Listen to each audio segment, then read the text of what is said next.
All right, good morning, everybody. Welcome to the routine weekly briefing with a special emphasis on tropical weather for Central North Carolina. And we'll be covering the period from Monday through Sunday. That'll be the 5th through the 11th. And let's just go ahead and hop right in. So we'll start with a brief little overview, but for the most part, our weather will largely be driven by Tropical Storm Debby as it approaches. So it's going to slowly track across Florida and Georgia through Tuesday, before shifting offshore, maybe Tuesday evening, Tuesday night. And then we'll then hang out offshore, uncertain for how long that will occur, but then we'll most likely start to lift north Thursday and track over South Carolina, North Carolina, Friday night. Eventually, we will have an upper trough and approaching front that will lift the remnants of Debby out of our area as we approach into the weekend.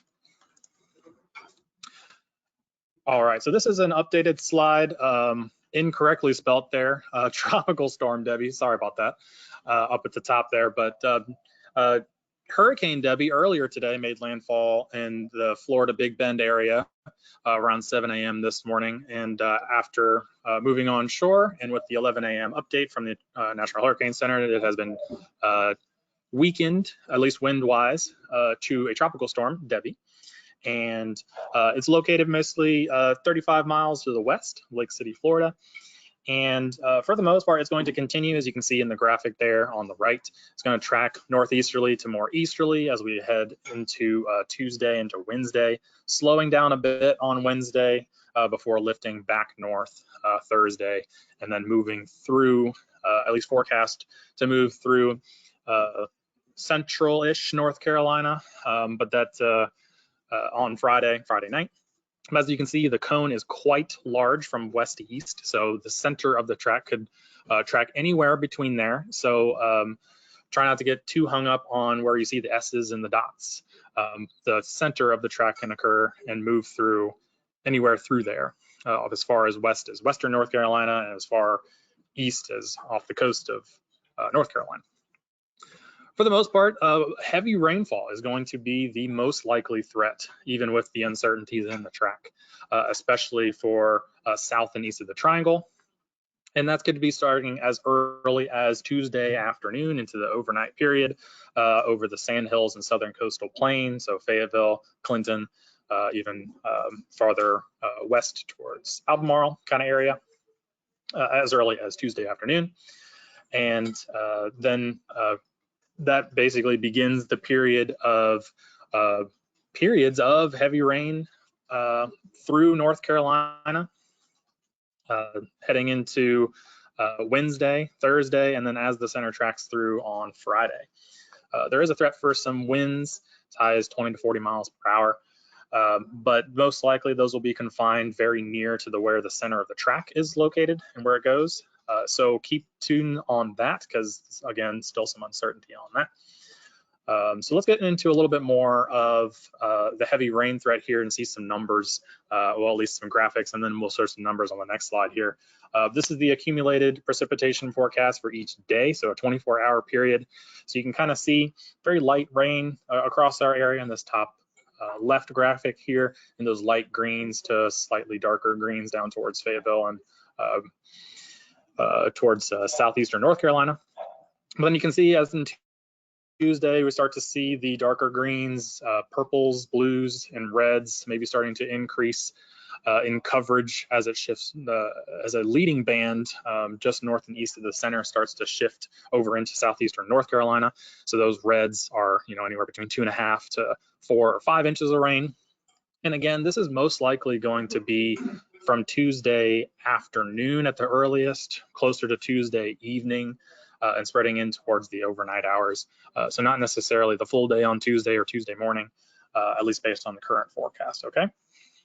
And then Wednesday, again, that Tuesday period will begin the period of time where we'll see waves of precipitation, heavy at times, torrential rainfall in locations, isolated locations, each day. So Wednesday, Thursday as the center track towards us, and then Friday as the center tracks over us, and then eventually outside of the area, hopefully on Saturday as it's picked up by a trough in the front. So I'll blow up these 5-day total here with some numbers on here for you. So just so you can kind of see generally what's expected over the next 5 days for rainfall. Again, one bright spot is that this will be occurring over those 3, 4, 5 days. So not all this is falling at once, but I think it's pretty safe to say that this is pretty excessive and pretty significant rainfall expected for portions of the area, especially towards south and east of Raleigh, where you have those 8 to 12 to 15 inches of rain expected over that period of time. And with those excessive rainfall totals, not too surprisingly, we're starting to see some of those higher end categories from the excessive rainfall outlook. And basically, all you need to know about these graphics and colors is as you go from green to yellow to red to purple, that you have increasingly the flash flooding is more likely and more widespread. So we start to get into those slight risk, the yellow and the reds, even as early as Tuesday. Again, probably Tuesday afternoon, evening at the earliest, and then into the overnight period. With the moderate rainfall risk over the sandhills and southern coastal plain. And that's basically to having a category to describe that numerous flash flooding is likely, and many streams may flood, potential for affecting larger rivers. So that threat continues into Wednesday. As you can see, that red area kind of pivots a little bit to the east, but the yellow category is spread across most of central North Carolina, so scattered flash flooding possible. And mainly, I would say the better chances are out in the low-lying and urban areas where runoff can accumulate more quickly. So stay tuned on that as we get a little bit closer. And keep an eye on this high risk, the purples down there. So far, not any indications that that risk is going to be moving into our area, but wherever those high risks are, those areas that are highlighted by the Weather Prediction Center, usually they cover a significant amount of, I think it's like 2/5 or so, so about 40% of fatalities associated with freshwater flooding. And I believe it's 80% of property damage associated from flooding occur in high risk areas. So that's fairly significant, but again, the category just below that in the moderate risk, 40% chance of flash flooding is moving into our area as early as Tuesday. So keep that in mind. Okay, and then again, this slow moving storm is going to continue to impact our area. So the left-hand graphic is Thursday as the system starts to move northward. Again, this is a 24-hour graphic, so Thursday night. And then continuing that slight risk of at least 15% chance of flash flooding over all of central North Carolina associated with that storm moving across our region on Friday night, based on a current forecast. So multiple days of heavy rainfall and significant rainfall totals, clearly leading to the biggest concern, which is that scattered to numerous flash flooding for multiple days and then eventual river flooding from those rainfall totals. All right, talking about a tropical system, we can't not talk about this severe weather potential. So we'll briefly talk about Monday through Wednesday, which is, you can see up in the top there, top 3 panels. Just some general thunderstorm risk, just given we are ahead of the tropical system and the typical moist and unstable summertime pattern that we are currently in. And as you can see, Thursday through the remainder of the period doesn't show anything, but I will stress to say that that is mostly due to uncertainty in the track and the amount of fuel or instability that is able to develop and lead to severe chances. So don't write it off since you don't see it in these graphics here.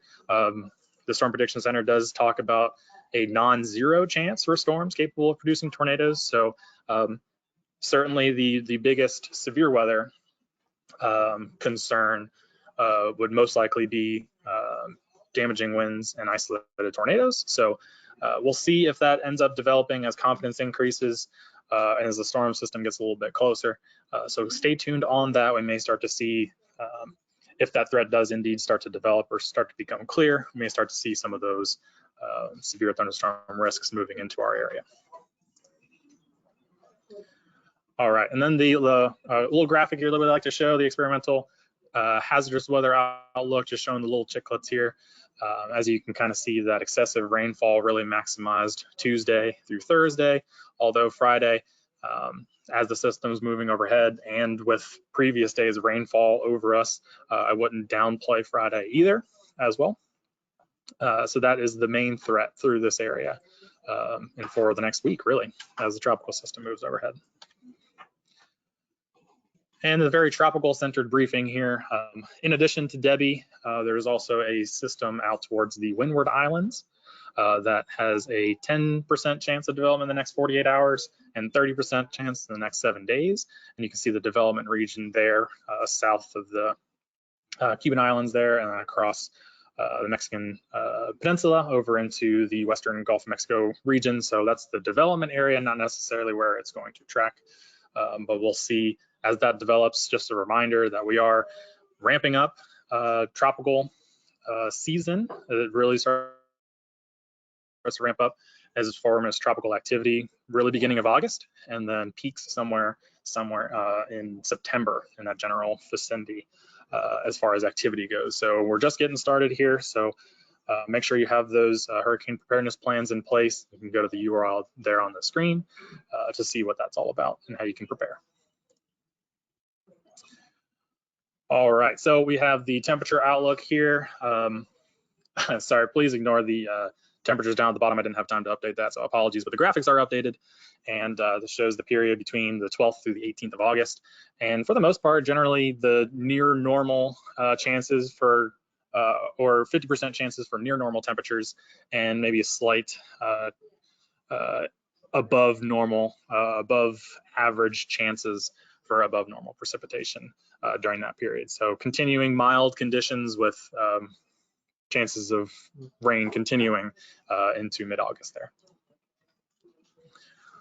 All right, so that's kind of pretty much all we have there. So just a quick overview. A lot of our weather is going to be driven by Tropical Storm Debby and its associated rain bands as they move into the area. Tracking offshore maybe sometime late Tuesday over the Atlantic, and then lifting back north Thursday and moving over the current forecast, bringing it over and through portions of central North Carolina Friday night, and then shifting offshore as a front and trough approach from the west. So I really want to hammer home the point that the heavy rain is going to be the biggest impact, or most likely impact from this system itself. Again, the winds, maybe not as strong, maybe in the 20 to 40 mile per hour ranges there, but really they're going to be confined to very close to the center of the track, given that it will be a tropical storm and or transitioning to a tropical depression as it's moving inland over the Carolinas. So as far as the winds go, it's a little bit more uncertain given the uncertainty in the track. So I'd hate to say in any particular location where that would be, but as far as the wind threat itself, think of it as more confined to wherever the center is most likely going to track. All right, I will go ahead and stop the webinar recording here, and we'll answer any questions. So thank you all for joining. If you don't have any questions, enjoy the rest of your day and stay tuned to updated briefings. We'll be sending out more detailed briefings today going forward, so look for those in your email. Thanks so much.